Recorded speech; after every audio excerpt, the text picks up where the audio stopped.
Welcome to online portal of Idea Education. आज हम लोग एसी सर्किट में आरएल सर्किट, आरसी सर्किट और सीरीज आरएलसी सर्किट के बारे में स्टडी करेंगे। प्रीवियस क्लास में हम लोगों ने pure resistive circuit, pure inductive circuit और प्योर कैपेसिटिव सर्किट को स्टडी किया, जिसमें हम लोगों ने देखा कि प्योर रेजिस्टिव सर्किट में करंट और वोल्टेज सेम फेज में था, जिसके कारण फेज एंगल 0 डिग्री होता था और पावर फैक्टर जो सर्किट का होता था वो हमारा यूनिटी पावर फैक्टर। उसके बाद में हम लोगों ने प्योर इंडक्टिव सर्किट को देखा।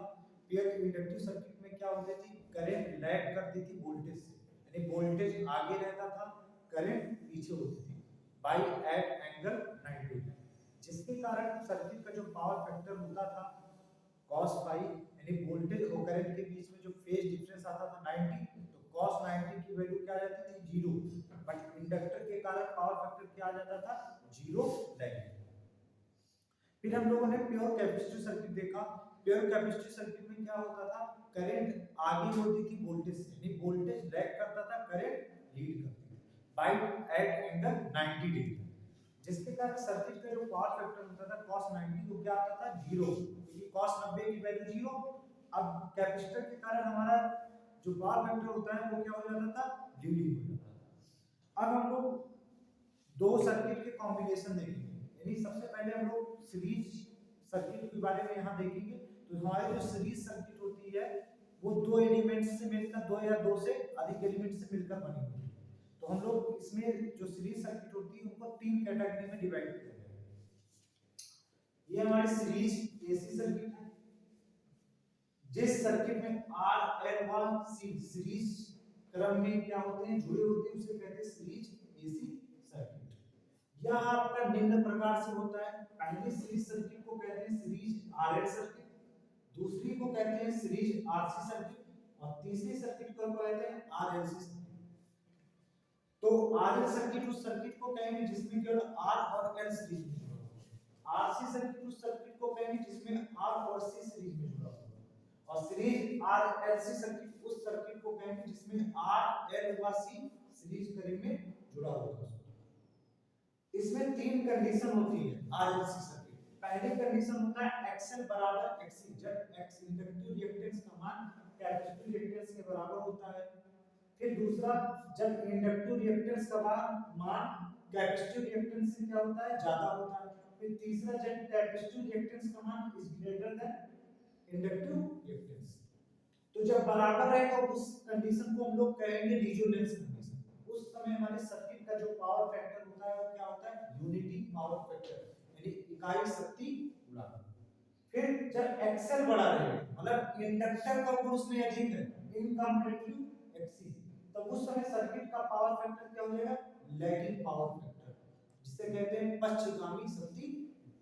यदि एक्सी का मान इज ग्रेटर देन एक्सएल, तो उस समय जो पावर फैक्टर होगा हमारा क्या होगा, लीडिंग पावर फैक्टर, जिसे कहते हैं अग्रगामी शक्ति।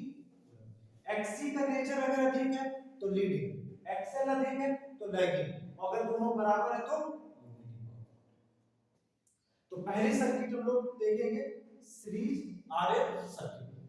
तो सीरीज आरएल सर्किट उस सर्किट को बोलेंगे जिस सर्किट में आर व एल सीरीज क्रम में क्या हो, जुड़े हो, उस परिपथ को हम लोग सीरीज आरएल सर्किट कहते हैं। इस सर्किट में जो करंट होता है वो वोल्टेज से लैगिंग होता है, यानी लैग करता है। करंट लैग करेगा वोल्टेज से और वोल्टेज लीड करेगा करंट से। वह फेज डिफरेंस क्या रहता है, 90 डिग्री से कम होता। अगर प्योर इंडक्टिव होता तो 90 होता, बट यहाँ रेजिस्टर और इंडक्टर दोनों लगा होता है, इसलिए इसका जो फेज डिफरेंस होता है 90 डिग्री से कम होता है। फिर ये हमारा सर्किट डायग्राम है, ये हमारा सर्किट डायग्राम है, सर्किट डायग्राम। सर्किट डायग्राम में हम लोग क्या करेंगे, पहले सीरीज आरएल सर्किट को बनाएंगे। सबसे पहले हमने क्या किया, एसी सोर्स लगाया बी, जिसे कहते हैं एसी सप्लाई वोल्टेज। ये हमारा एसी का सिंबल है, साइनसॉइड। फिर उसके बाद में हमने रेजिस्टेंस को सीरीज में जोड़ा और इंडक्टर एल को जोड़ा। अब इसमें जो करंट फ्लो होगी इस सोर्स को लगाने पर आई, तो जो करंट आई यहाँ रेजिस्टेंस में फ्लो होगी वही हमारी एल, यानी करंट क्या है सेम, इसलिए हमारा परिपथ क्या होगा सीरीज में। इस करंट के कारण इस रेजिस्टेंस में कुछ ना कुछ वोल्टेज ड्रॉप होगा जिसको कहेंगे बीआर। बीआर क्या है, voltage drop across resistance.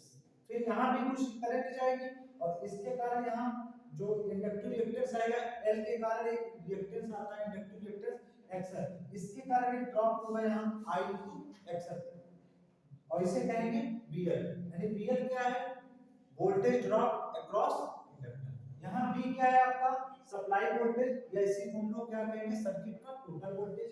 BL क्या है, वोल्टेज ड्रॉप अक्रॉस इंडक्टर, इस इंडक्टर के अक्रॉस जो वोल्टेज ड्रॉप होगा। बीआर क्या है, वोल्टेज ड्रॉप अक्रॉस रेजिस्टेंस और ये आपका टोटल सप्लाई वोल्टेज है या टोटल वोल्टेज। अब हम लोग इसका फेजर डायग्राम बनाएंगे। सबसे पहले हम लोग अलग-अलग फेजर डायग्राम खींचेंगे। जब प्योर रेजिस्टेंस परिपथ में जुड़ा होता है तो उस समय जो फेजर डायग्राम बनता है हमारा इस तरह होता है, यानी वोल्टेज और करंट क्या है सेम फेज, मैग्नीट्यूड कम ज्यादा हो सकता है वोल्टेज ज्यादा हो या करंट ज्यादा, लेकिन ये लोग क्या रहेंगे समय यहाँ सेम फेज में रहेंगे। यानी वोल्टेज और करंट रेजिस्टेंस के जुड़े होने के कारण सेम फेज और उनके बीच में फेज डिफरेंस 0 डिग्री। उसके बाद में इंडक्टर, जब प्योर इंडक्टिव सर्किट था तो करंट क्या होता है लैग करता है और फेजर एंटी क्लॉक चलता है, वोल्टेज आगे, वोल्टेज हमारा यहां से देखो आगे होगी 5 और 5 का मान क्या है यहाँ प्योर इंडक्टिव सर्किट में 90 डिग्री। अब दोनों को जोड़ेंगे R प्लस L, जब R प्लस L बनाएंगे तो हम लोग क्या है सीरीज सर्किट, तो सीरीज सर्किट में हम लोग क्या करते हैं करंट को रेफरेंस लेते हैं क्योंकि सीरीज सर्किट में करंट का मान बराबर होता है। इसलिए सीरीज सर्किट में जब भी फेजर डायग्राम हम लोग ड्रा करेंगे तो करंट को रेफरेंस मानेंगे। तो हमने ये क्या किया करंट को रेफरेंस माना, O से I तक हमने यहाँ करंट बनाया। अब उसके बाद में यहाँ पर हमें रेजिस्टेंस के क्रॉस वोल्टेज ड्रॉप को दिखाना है VR, तो यहाँ VR बराबर क्या होता है I into R। तो I में जब R से गुणा करेंगे तो ये VR मिलेगा वोल्टेज अक्रॉस रेजिस्टेंस, इसका मैग्नीट्यूड ज्यादा है इसलिए यहाँ पर इसको बढ़ा देंगे यहाँ तक रहेंगे A पॉइंट, तो ये हो गया VR। मुझे रेजिस्टेंस का फेजर डायग्राम मिल गया। अब क्या है इंडक्टर, इंडक्टर इस करंट से 90 डिग्री क्या करता है आगे होता है वोल्टेज करंट से, तो यहाँ पे देखो इस करंट से इंडक्टर क्या है देखो प्योर 90 डिग्री, यानी इंडक्टर के कारण ये करंट से आगे है वोल्टेज 90 डिग्री और रेजिस्टेंस के कारण देखो सेम है। अब एक वोल्टेज इधर है दिस साइड और एक वोल्टेज क्या है दिस साइड है, तो दोनों वोल्टेज का एक परिणामी वोल्टेज है जिसको हम लोग क्या करेंगे इस BL को से एक लाइन ड्रा करेंगे BR के समांतर। हम यहाँ से BL के समान BL से एक लाइन ड्रा करेंगे BR के समांतर और BR से एक लाइन ड्रा करेंगे परपेंडिकुलर BL के समांतर। तो जहां ये दोनों लाइन ऐसे एक दूसरे को कट करेंगे वहां पर आपका परिणामी वोल्टेज V मिल जाएगा, इसको ऐसे मिला देंगे O से जिसे B कहेंगे। अब यहां से हमें यहां मिल गया होगा BR, जो भुजा BL इसका मान है वही इसके बराबर है, ये भुजा इसके बराबर है, तो अगर ये BR ये भी ये इतना BR ये इतना और ये टोटल वोल्टेज या सप्लाई वोल्टेज V मिल गई। हम लोग जानते हैं कि सीरीज सर्किट में जो टोटल वोल्टेज होता है वो अलग-अलग वोल्टेज के वेक्टर सम के बराबर होता है। यहाँ पर जो भी हमारा वोल्टेज है इस परिपथ में वो क्या होता है वेक्टर सम के बराबर।